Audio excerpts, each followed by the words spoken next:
Hello, my dear students. In this lecture, we will discuss about the results of poor industrial relation. जब industrial relation हमारे poor होते हैं या effect होते हैं, तब उस पर हमारा आईआर इंडस्ट्रियल रिलेशन पे क्या इफेक्ट पड़ेगा. ठीक है. High cost of production. जब भी हमारे रिलेशंस ख़राब होते हैं इंडस्ट्री में, हम क्या करते हैं, जो हमारी प्रोडक्शन रेट है उसको बढ़ा देते हैं. मतलब कॉस्ट ऑफ प्रोडक्शन हमारी बढ़ जाती है. कॉस्ट बढ़ जाती है मतलब इनपुट हमने ज़्यादा लगाना पड़ेगा और आउटपुट हमें कम मिल रहा है. ठीक है.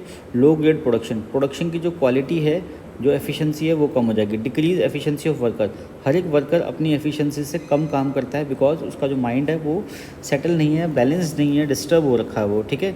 Increase absenteeism amongst the worker. Absent होने की जो फिनोमिना है वर्कर्स का वो बहुत ज़्यादा बढ़ जाएगा, या वो काम नहीं करेंगे या जी चुराएंगे. High rate of labour turnover. Labour का जो हाई रेट है वो बढ़ जाएगा. रेट ऑफ प्रोडक्शन हमारी बढ़ जाएगी. इंडस्ट्रियल आपका जो डिस्प्यूट्स हैं, अनरेस्ट हैं, ग्रीवेंस हैं, वो इंक्रीज़ हो जाएंगे हमारे. ठीक है. प्रोडक्टिविटी हमारी डिक्रीज़ कर जाएगी. ठीक है. Decrease profit of employees and employers. दोनों का प्रॉफिट जो है वो कम हो जाएगा, एम्प्लॉय और एम्प्लॉयर दोनों का, बिकॉज जो आपकी प्रोडक्टिविटी है वो घट गई है, प्रोडक्शन है वो घट गई है, जो क्वालिटी ऑफ वर्कर है वो भी डिक्रीज़ हो गया है. ठीक है. Annoying pain of workers their families due to strike and जो स्ट्राइक और लॉकआउट जैसे फिनोमिना वो एक्टिवेट ज़्यादा होते हैं, वैसी प्रोबेबिलिटी ज़्यादा बन जाती है, जिसकी वजह से उनकी फैमिलीज़ भी डिस्टर्ब होती हैं और पर्सनल लाइफ भी. ठीक है.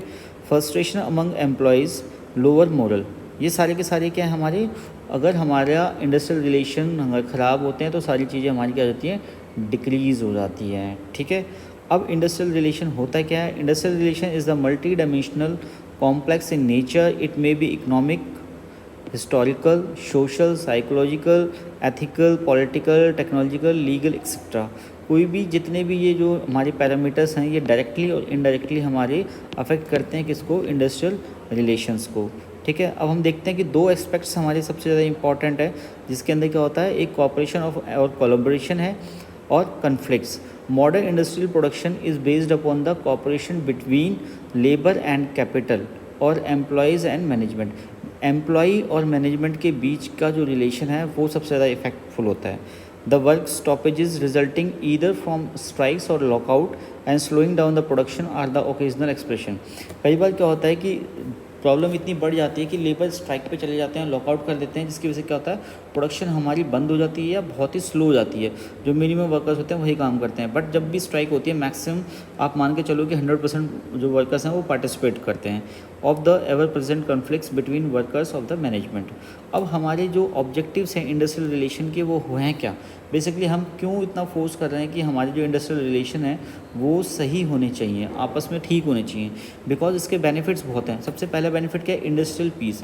सबसे अच्छी तो पीस मेंटेन रहेगी. ठीक है. इंडस्ट्रियल कन्फ्लिक्ट्स कोई भी नहीं होगा, कोई स्ट्राइक लॉकआउट नहीं होगा, घेराव नहीं होगा कोई भी.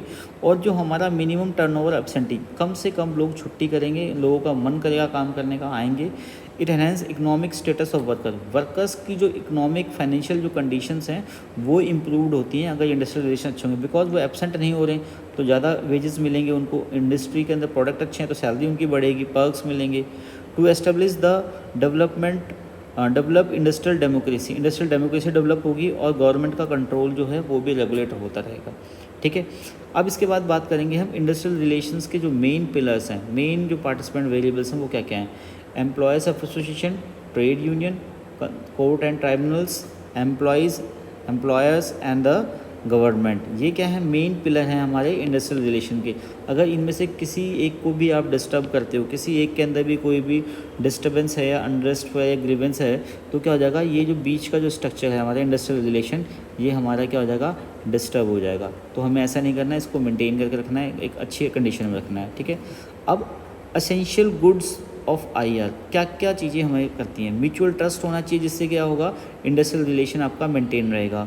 साउंड पर्सनल पॉलिसीज़ मैनेजमेंट की अच्छी होनी चाहिए कि उसको, और क्या होनी चाहिए, फेवरेबल होनी चाहिए, सुटेबल होनी चाहिए सबके लिए. ठीक है. कलेक्टिव बार्गेनिंग मतलब सबके हित के लिए बात करनी चाहिए या कि इंडिविजुअल के लिए, मतलब पूरा जो ग्रुप है आपका उसके हित के लिए, एक उसके बेनिफिट के लिए बात करेंगे हम कलेक्टिवली, ना कि इंडिविजुअल के बारे में. मैनेजमेंट सपोर्ट होना चाहिए, अगर कोई भी प्रॉब्लम आ जाती है, कोई भी सिचुएशन ख़राब होती है तो मैनेजमेंट का सपोर्ट होना चाहिए उसके अंदर. Training of supervisors, foremans, organisation.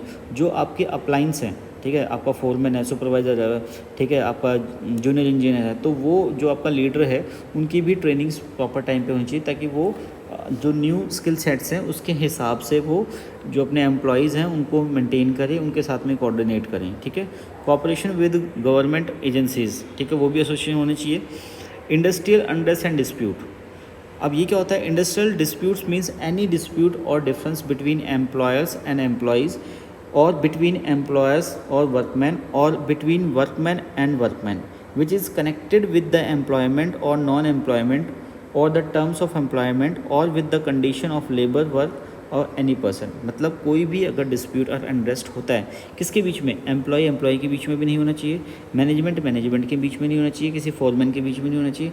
मतलब अदरवाइज़ ये होता है तो क्या होगा, आपका अनरेस्ट अनकंडीशनल और मतलब बिहेवियरल कंडीशंस हमारी क्या होती हैं, इवेल्व हो जाती हैं हमारी कंडीशन उसमें वर्क प्लेस पे, और जो कि क्या करता है, हमारा जो इंटरनल जो हमारा इंडस्ट्रियल रिलेशंस है, हमारे आपस के जो रिलेशन हैं वो हमारे ख़राब होते हैं, जो कि हमारे डायरेक्टली हमारी परफॉर्मेंस को डिक्रीज़ कर देते हैं। ठीक है, अब वेपन्स ऑफ लेबर जो है ये हम नेक्स्ट उसमें करेंगे, टॉपिक में नेक्स्ट लेक्चर में करेंगे। बट इसमें क्या होता है, आपकी स्ट्राइक्स, बेकआउट, पिकेटिंग और घेराव, ये सारे क्या हमारे लेबर के क्या हैं, हथियार हैं। मतलब हथियार क्या, वेपन्स हैं, जिसमें ये अपनी डिमांड को मनवा सकते हैं मैनेजमेंट से। अगर मैनेजमेंट इनकी डिमांड्स को नहीं मान रही है, डिमांड कुछ भी हो सकती है कि आपकी कोई बेसिक नीड है, ठीक है, उसके लिए हो सकती है, बोनस के लिए हो सकती है, ठीक है, प्रॉफिट शेयरिंग परसेंटेज के लिए हो सकती है, किसी भी चीज़ के लिए हो सकती है।